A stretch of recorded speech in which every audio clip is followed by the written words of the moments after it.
Okay. If you're still writing, that's fine. You can keep writing while I read, but I'm going to go on. I'm on page 75 for those of you who are ready to follow along. And Carolina, why don't you and your partner sit in the desks? Because I can't see you when you're behind the desk like that. Okay? That'll help you out and me out too. Okay?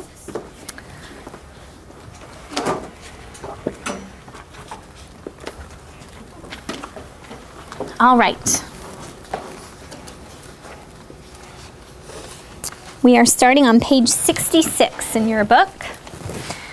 Ray, I don't like that idea at all, Ma says. You never asked to hunt on his land, and I don't want him hunting on ours. If we let him, we've got to let anyone else who asks. And one of those shots could find its way down here. I'll tell him no, Dad said. Don't like the idea of it myself. I'll tell him the kids play up there. I stopped gripping my chair, but my heart still goes on thumping hard. I'm thinking how maybe Judd Travers has hold of the idea that I got his dog hid up there, and he's looking for an excuse to snoop around. Having Shiloh a secret is like a bomb waiting to go off. What evidence is being revealed here? Is this part of the text where he says having a secret is like a bomb waiting to go off? Is it proving that protecting dogs is right? Or is it proving that lying and keeping secrets is wrong? You're going to use the turn and talk stem. And greens, you're going to start. Oranges, you're responding. Okay? Turn and talk. Are you missing a partner? So you girls are going to let her join you. Okay? Okay, so let her join. Okay, turn and talk. I should hear when the book said.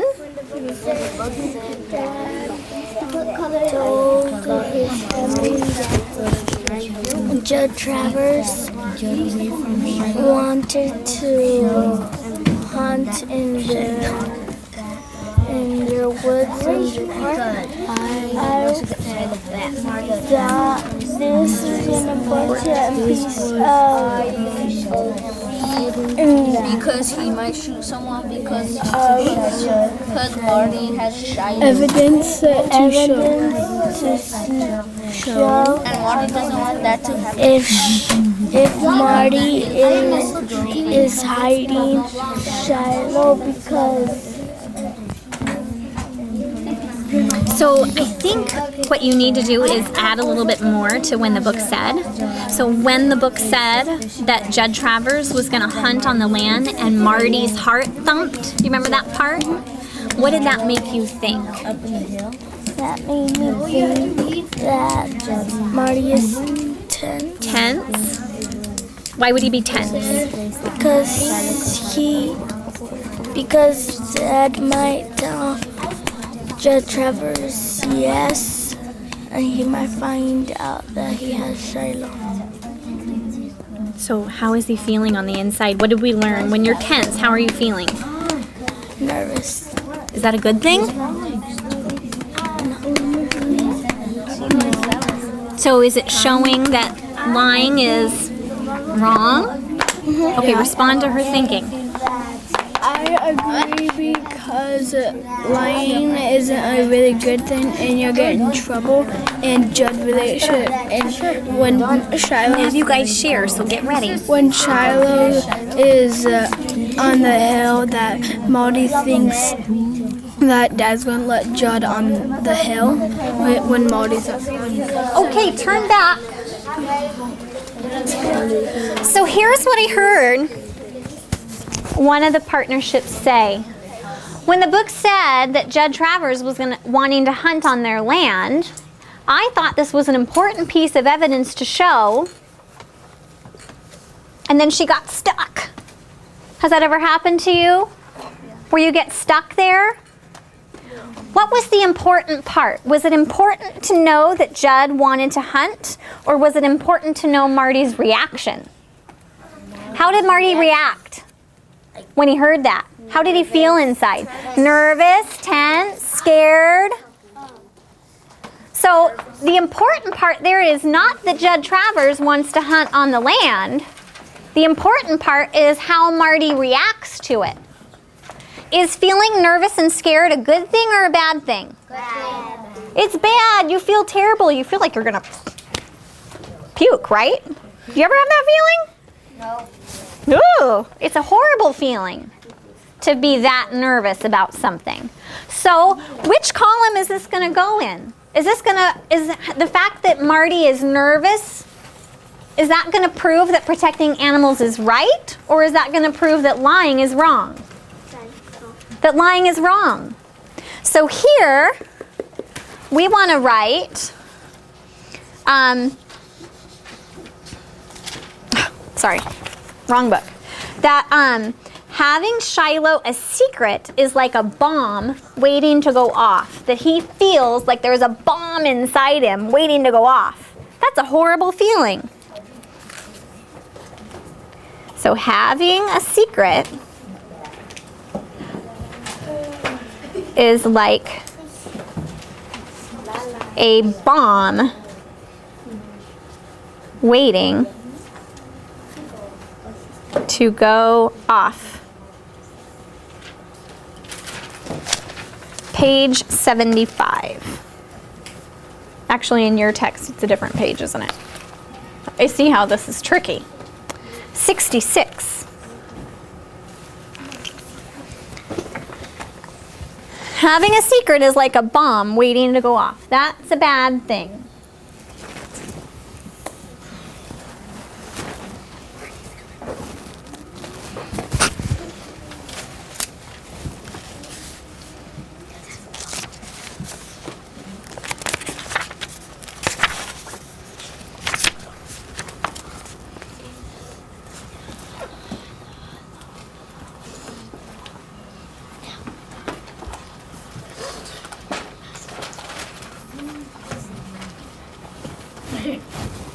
How are we doing on time? Okay. I feel like it's going long, but. Okay, if you're still writing, that's fine, but I need you still listening. And then partners, would you help those get caught up to where we are in the text when they finish their writing? Okay. We've got a big chunk of text here, orange, before you're going to have to turn and talk. So you're thinking about, is what Marty is doing right, or is what Marty is doing wrong? What is the text telling us? Okay, be thinking about that as we read the next 3 pages. That's kind of a long way to go to hold on to your thinking. Okay, next day, we're on page 66. Go ahead and open up if you're done with your writing and follow along. Next day, Dad comes home with more news. Good news to him, bad news to me. Can't figure it out, he says, walking through the door with a sack in his hands. Folks are taken to leaving me food in their mailboxes, Lou. Used to be it was just Mrs. Ellison and her banana bread. But found me a ham sandwich today in Nora Klingle's box and a half-baked pie in the Saunders. I look thin to you or something? Ma laughs. Maybe it's just your best mail carrier. You're the best mail carrier they ever had on the route. Now we know why they're doing it, right? Because they think that the family is hurting for food and money. Because when Marty went into the store and he bought the old moldy cheese, remember that? Yeah. So we know why they're doing it, why they're leaving the stuff in the mailboxes. Well, we got half a pie for dessert tonight anyways, Dad said. Oh, bother, I say to myself. Maybe Mr. Wallace is doing more talking than I figured. He wouldn't come right out and tell folks I was in his store buying cheap food, but he might just pass it along that the Preston family's in hard times. And suddenly, food starts appearing. That's the way it is here. The next day, Ma rides into town with Dad, taking the girls along, and goes shopping for new sneakers for Dara Lynn and socks and underpants for Becky. First time I have the whole place to myself, and I let Shiloh run pure free. Bring him down the hill to the house, feed him the heels off a loaf of new bread. all the leftover sausage from breakfast, and a bowl of milk. Then I let him lick the oatmeal pan. Show him every one of our 4 rooms, hold him in my lap on the porch swing, and laugh when he tries to stand up on the seat himself while the swing's moving. I let him smell the couch where I sleep and crawl under the front steps to sniff out the mole lives under there. Follow him all over creation when he takes out after rabbit. Then he gives up when he sees I'm not going to shoot that rabbit. No way. But I figure my luck's going to run out if I don't get him back up to his pen soon. So about noon, I take him back. And he goes right to the gunny sacks in the lean-to. He's so tuckered out. It's just in time. 'Cause when I get back and get the dishes done for Ma, the house picked up some, I look out, and here comes up the lane with Darylyn and Becky and their packages. Somebody gave them a lift. You can always count on that around Friendly.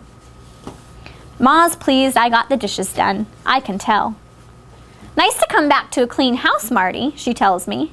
Had good luck with my shopping, too. Wasn't a thing I bought that wasn't on sale. Darylyn's wore her new sneakers home and got a blister already, but she don't care. She's so glad to have something new. When I walk in the kitchen next, Ma's looking at her face in the mirror over the sink, got her eyebrows raised high. Then she pushes them low, then raises them again. When she sees me studying her, she says, Marty, I got frown lines on my face? Tell me the truth now. I look at her good. Sure don't see any, I say. I don't, neither. Ma's got a pretty face. Plain, but smooth. Well, I don't either, but 2 people this morning asked me how I was feeling, and one of them wants to tell me what to take for headaches. I figure that if folks think I have headaches, I must be doing a lot of frowning. Womp, womp, womp. That's my heart. Folks think they got a remedy for something. They'll tell it to you whether you need it or not, I say. Sounds so grown up, I hardly recognize myself. So scared inside, though, my stomach's shaking. That was a pretty long chunk of text for you to remember. In the beginning of that part, we learned that Shiloh was getting fed well again. Remember that? And he was getting to play with Marty. But then that part ended with Marty's heart thumping again. So, oranges, it's your turn. You can turn and talk about how good Shiloh's feeling, or you can turn and talk about how tense Marty's feeling. Start with when the book said, and then tell what important piece of evidence you got. Turn and talk. So are you joining up with this group? Are you guys a trio? Alana was supposed to partner.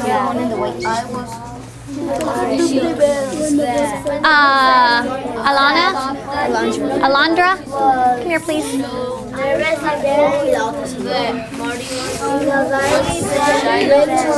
Stand up. Stand up. Okay, you owe your partner here an apology because you haven't been sitting with her to do the talking, okay? So number 1, you haven't been following directions. And number 2, she hasn't been able to do the important work that she needs to do. Is that how you solve the problem? No. Okay, you need to take responsibility for this. Give her an apology and then get started on your work. Who's your partner? Okay, so why don't you get down on the floor with her so she can see you better, or you could sit up on your knees, okay? When the book said that Marty did the dishes for Mom, I thought this was an important piece of evidence to show that Marty Does that help us understand that protecting animals is right? No. Does it help us understand that lying and keeping secrets is wrong? No. So I think that is important in showing that Marty's responsible. Okay?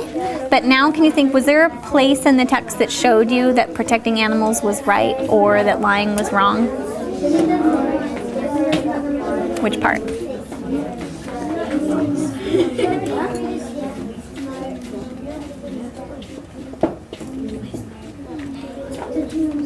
You girls help. You're the partners, so you help her out when she gets stuck. Was there a part where it showed that protecting Shiloh was right?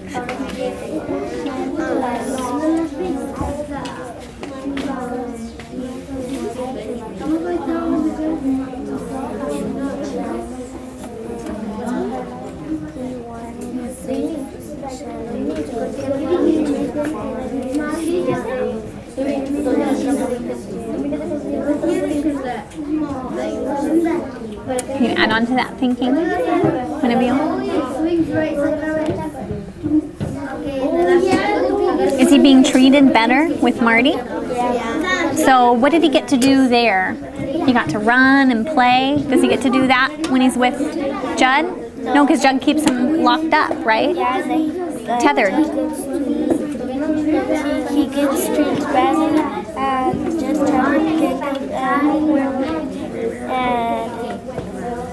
Would you girls share? This is really good. You can do it together, okay? All right, turn back. We've got some good thinking over here.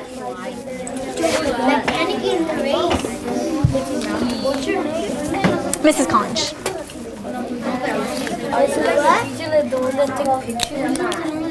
Yeah. Okay, so, what's your name? Michelle. Michelle has some really good thinking that shows that protecting Shiloh is the right thing to do. And what was it that happened in that text that showed that protecting Shiloh was right?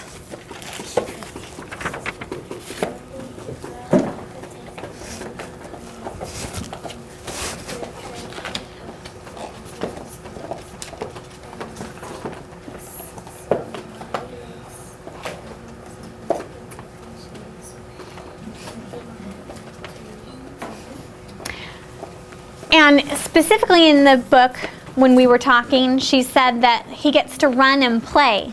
Whereas when Shiloh's with Judd, he's chained up. So one good thing that we're seeing here is that Shiloh gets to run and play.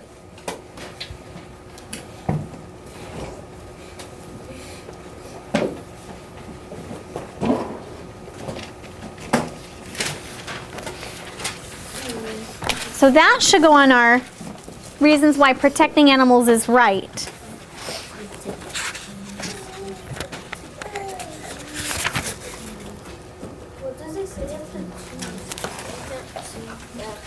Oh, sorry.